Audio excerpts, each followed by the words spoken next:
अस्सलाम वालेकुम वरहमतुल्लाह। आप देख रहे हैं सेहत की बात होम्योपैथिक डॉक्टर्स के साथ। जी हाँ नाज़रीन, इस रमज़ानुल मुबारक हमारा मकसद ये है कि हम चाहेंगे कि आप तक हम होम्योपैथी से आप किस कदर जो है वो फ़वाइद हासिल कर सकते हैं।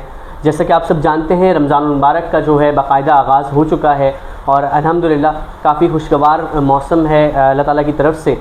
जैसे कि हरमा साल बहुत ज़्यादा गर्मियों के बाद अब हम आहिस्ता आहिस्ता मतलब ठंड की तरफ जा रहे हैं। रमज़ान मुबारक आइंदा साल मज़ीद जो है वो ठंड में दाखिल हो जाएंगे इंशाअल्लाह ताला। तो आज हमारे साथ सेट पे जो मौजूद हैं डॉक्टर एमन, ख़ास तौर पर होम्योपैथिक के अंदर डर्मेटोलॉजिस्ट हैं और ख़ास तौर पर स्किन के केसेस जो है वो ये देखती हैं। हमारे साथ स्टूडियो मौजूद हैं, आपको इंट्रोड्यूस करवाऊँगा। अस्सलाम वालेकुम डॉक्टर एमन, कैसी हैं आप? अल्हम्दुलिल्लाह, आप बताएं। अल्हम्दुलिल्लाह, अल्लाह का बहुत एहसान है। डॉक्टर साहबा, कैसा जा रहा है रमज़ान मुबारक का? आप देख रही हैं अचानक से एक तो इतना शदीद जो है वो कराची के अंदर इस दफ़ा ठंड का सिलसिला था पूरे पाकिस्तान समेत, और अचानक से एक गर्मी का बौछार आया और उसके बाद दोबारा से बारिश हुई रमज़ान की शुरुआत में और माशाल्लाह से काफ़ी खुशगवार मौसम है। कैसा महसूस करिए रमज़ान में? माशाल्लाह बहुत अच्छे गुजर रहे हैं रमज़ान, रहमत बरस रही है अल्लाह ताला की। अल्हम्दुलिल्लाह, बस बहुत अच्छे गुजर। अल्हम्दुलिल्लाह, अल्हम्दुलिल्लाह। अच्छा डॉक्टर साहब, नॉर्मली आप स्किन के केसेस पूरे साल आप देखती हैं होम्योपैथी में, ख़ास तौर पे रमज़ान में एक तो क्या इम्पेक्ट देखती हैं पेशेंट्स के अंदर, और आपने क्या ये देखा है कि क्लिनिकल तजर्बे के अंदर ख़ास तौर पे कि मेंटल हेल्थ क्या सप्रेस हो रही होती है स्किन के हवाले से लेके नौजवान में, नस्ल में और ओवरऑल? सही है। अगर हम रमज़ान के टॉपिक पर बात करें कि रमज़ान में हेल्थ स्किन हमारी क्यों इफेक्टेड होती है, तो वो हमारी सबसे ज़्यादा डाइट प्लान पर हमारा डाइट शेड्यूल काफ़ी चेंज हो जाता है। इफ्तारी में हम ये फ्राइड आइटम्स होते हैं, इनका इंटेक ज़्यादा होता है। जी, इसकी वजह से एक्ने, पिंपल इशू काफ़ी सारी फीमेल्स और मेल्स दोनों इस इशू का होते हैं शिकार। बिल्कुल सही फरमाया। इसके अलावा जो हमारे क्लिनिक में जितने भी पेशेंट्स वगैरह देखे जाते हैं तो वो इसी उसमें कि एक्ने है, एक्जिमा, सोरियासिस और इन सब का इम्पैक्ट हमें मेंटल इलनेस पर नज़र आता है। तो मेंटल इलनेस जो है वो रिलेट करती है हमारी स्किन से।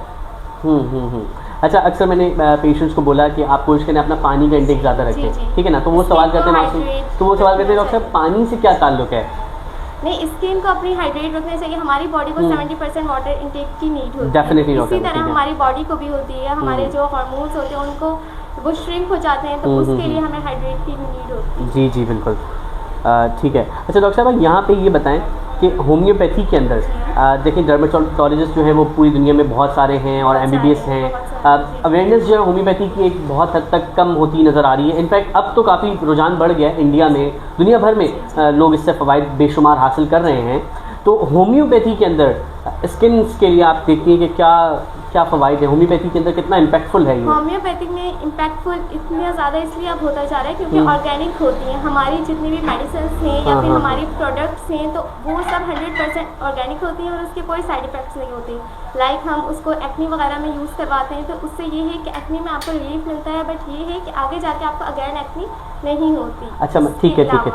कहने का मकसद है कि देखिए जैसे कि ट्रीटमेंट होते हैं तो होम्योपैथी के अंदर हम क्योर कर रहे होते हैं पेशेंट को, और रूट कॉज सबसे ज़्यादा पहले होता है रूट कॉज जानना। हमारी होम्योपैथिक में ये है कि रूट कॉज जब तक हम नहीं जानेंगे तो हम क्योर नहीं कर पाएंगे। तो इसलिए पहले हम हिस्ट्री टेकिंग करते हैं, केस टेकिंग फर्स्ट है। केस टेकिंग जब तक हम नहीं करेंगे तो हम इशू तक पहुंच ही नहीं पाएंगे कि हमारे पेशेंट को क्या है।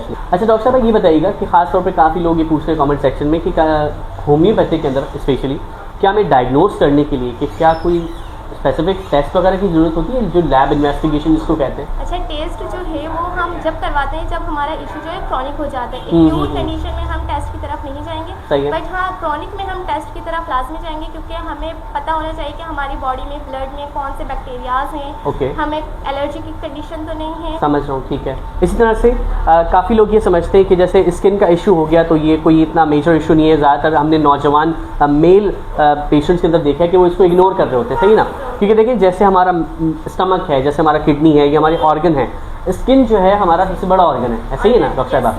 तो स्किन जो है वो हमारा सबसे बड़ा ऑर्गन है, ख़ास तौर पे इसका ख्याल रखना बहुत ज़्यादा ज़रूरी है हमारी स्किन रूटीन के अंदर।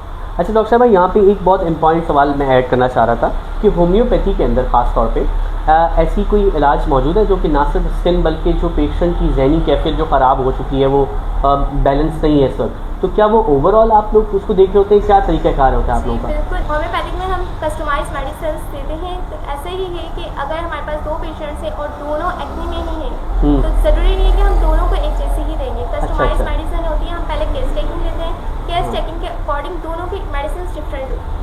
दोनों मतलब अगर जी, सेम और मसला अगर दो Patient पेशेंट्स के के अंदर साथ, है तो दोनों की दवाई अलग होगी? अलग हो। अच्छा डॉक्टर साहब का कहने का मकसद ये है कि जैसे आप देखते हैं एलोपैथिक के अंदर हम देखते हैं कि MBBS डॉक्टर जो हैं वो अगर आपको कोई सर में दर्द है तो आप पैराडोल लिख कर देते हैं, डिफरेंट काइंड ऑफ मेडिसिन हैं वो लिख कर देते हैं, सारे पेशेंट्स के लिए एक दवाई तजवीज़ की जाती है।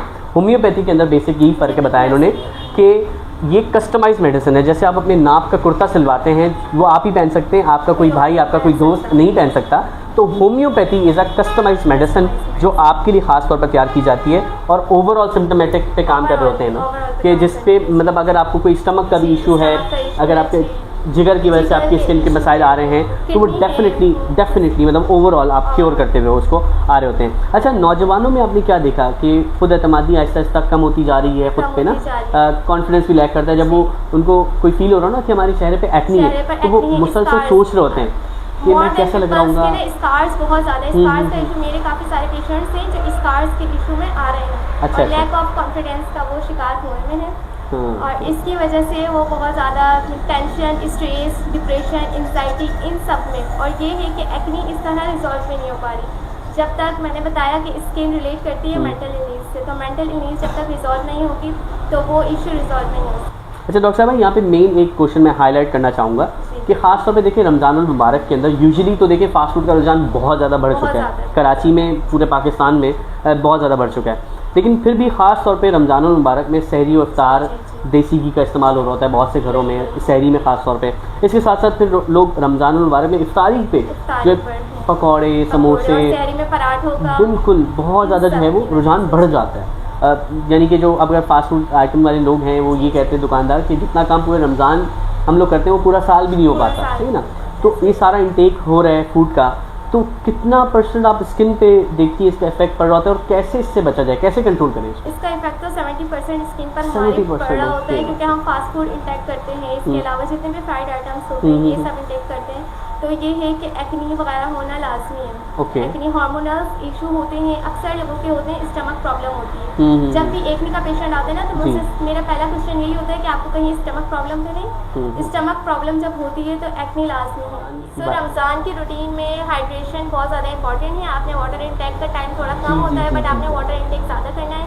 और बस ये है कि आप सहरी में पराठों वगैरह से थोड़ा स्किप करें, ऑयली चीज़ों से स्किप करें और सहरी इफ्तारी में आप लोग थोड़े ये फ्राइड राइस, फ्राइड आइटम्स से थोड़ा कंट्रोल करें, एहतियात करें, समझ जाए, ठीक है ना। और जितना हो सके इफ्तार से लेकर सहरी तक पानी घंटे का बढ़ाएं अपना ताकि वो पूरा कंट्रोल हो सके। वाटर बेस्ड फ्रूट्स, वाटरमेलन का इंटेक बहुत ज़्यादा करें, स्किन के लिए बहुत ज़्यादा अच्छा है। ठीक है। इसके अलावा अच्छा डॉक्टर साहब ये कहते सुने लोगों को मासूमाना सवाल होते हैं कि डॉक्टर साहब ये आइसिंग से क्या बेनिफिट होगा, इससे क्या ही फ़र्क पड़ जाएगा, तो पानी बर्फ़ लगाते हुए तो इससे भी कोई फ़र्क पड़ता है क्या ओपन पोर्स वगैरह पे? जी बिल्कुल, ओपन पोर्स वगैरह पर हमारे जो पोर्स होते हैं ना वो श्रिंक हो जाते हैं। ओके। तो उससे हमारा जो कलर ब्राइटनेस होती है वो अच्छी हो जाती है। इसलिए ये अच्छा है। आप मेकअप से पहले भी, जिनकी ऑयली स्किन है ना वो मेकअप से पहले भी अप्लाई कर सकते हैं। ठीक है। अच्छा लास्ट में मैं चाहूँगा हमारी ऑडियंस को जो आपको देख रही है, जो सुन रही है, आपके पेशेंट्स खास तौर पे ओवरऑल पाकिस्तान को आप क्या मैसेज देना चाहेंगी होम्योपैथी के हवाले से, इसकी अवेयरनेस के हवाले से, और क्या मैसेज देना चाहेंगी स्किन के हवाले से, क्यों ये मेंटल हेल्थ से रिलेट करता है, और बताएं कि किस तरह हम ख्याल रख सकते हैं इन शॉर्ट, और होम्योपैथी कितने % इस पर कामयाब हो रही है मतलब? अच्छा, सबसे पहले मैं कहूँगी कि स्किन हमारी जो है मेंटल इलनेस से रिलेट करती है। तो आप लोगों ने सबसे पहले स्ट्रेस नहीं लेना है किसी भी चीज़ का। स्ट्रेस ये नहीं है कि आपकी लाइफ में कोई ट्रॉमा हो या कोई डिप्रेशन हो, इसका ही है। स्ट्रेस हमारा हर छोटी बात का, लाइक हमारे घर में रात में दावत है और हमें स्ट्रेस हो रहा है कौन से कपड़े पहनने हैं, हमने कब से तैयारी स्टार्ट करनी है, हमने कितनी डिशेज़ बनानी है, इन सब का हमें स्ट्रेस होता है। तो आपने इन सारे स्ट्रेस से बचना है, खुद को रिलैक्स करना है, और स्ट्रेस से बचने के लिए आपको एक्सरसाइज लाजमी करनी पड़ेगी, लाजमी। अच्छा, मैं अपने पेशेंट्स को ना सिर्फ स्किन के अकॉर्डिंग ही गाइड नहीं करती, मैं एक्सरसाइज और मैं डाइट प्लान खुद से बना कर देती हूँ और एक्सरसाइज में समझाती हूँ, करवाती हूँ। एक्सरसाइज और डाइट का हमारे स्ट्रेंथ ट्रेनिंग, जिसे स्ट्रेंथ ट्रेनिंग कहते हैं, वो हमारी लाइफ में बहुत इंपॉर्टेंट रोल है इसका, स्ट्रेंथ ट्रेनिंग का। तो एक्सरसाइज और डाइट को आप लेकर चलें और बाकी अपनी मेडिसिन को या प्रोडक्ट्स को, तो आप बहुत अच्छी तरीके से आपकी स्किन ग्रो अप कर सकें। समझ सकता हूँ। तो डॉक्टर साहिबा सॉरी मैं शुरू में ऐड करना चाह रहा था, डॉक्टर साहिबा ख़ास तौर पर ऑनलाइन कंसल्टेशन भी करती हैं। इनका नंबर टेलीविज़न स्क्रीन पर आप देख रहे होंगे। और इसके अलावा जो है डॉक्टर साहिबा जो है कराची की एक बहुत बड़ी मशहूर इमारत doctors in plaza Sehat consultant clinic पर as a physician, homeopathic physician जो है वो प्रैक्टिस कर रही हैं। लास्ट में मैं डॉक्टर साहिबा का तारुफ कराना, ख़ास में शुरू में हम लोग कराना बहुत ज़्यादा आगे मूव ऑन कर गए थे हमारे टॉपिक की तरफ, लेकिन मैं चाहूँगा कि लास्ट में मैं आपको इनका बताऊँ कि ये कराची शहर की 2 जगह पर मशहूर ओपीडी करती हैं। अगर आप चाहें तो ऑनलाइन कंसल्टेशन भी हासिल कर सकते हैं। इसके अलावा doctors in plaza Sehat consultant clinic पर भी ये ओपीडी करती हैं। इनका स्केड्यूल जो है वो स्क्रीन पर आप देख रहे होंगे, इनका कॉन्टैक्ट नंबर वगैरह। और इसके अलावा ये औरंगी टाउन नंबर 4 पर जो है सना क्लिनिक स्किन के हवाले से है, वो वहाँ पे एस्थेटिक जो है वो ट्रीटमेंट्स हो रहे होते हैं, हाइड्रा फेशियल भी हो रहा होता है। तो तमाम चीज़ों के लिए आप इन कॉन्टैक्ट नंबर पर रब्ता कर सकते हैं। उम्मीद करता हूँ आपको आज की एपिसोड बहुत पसंद आई होगी। मिलते हैं नेक्स्ट वीडियो में। सेहत की तरफ कदम बढ़ाएं, खुश रहें, अल्लाह निगहबान।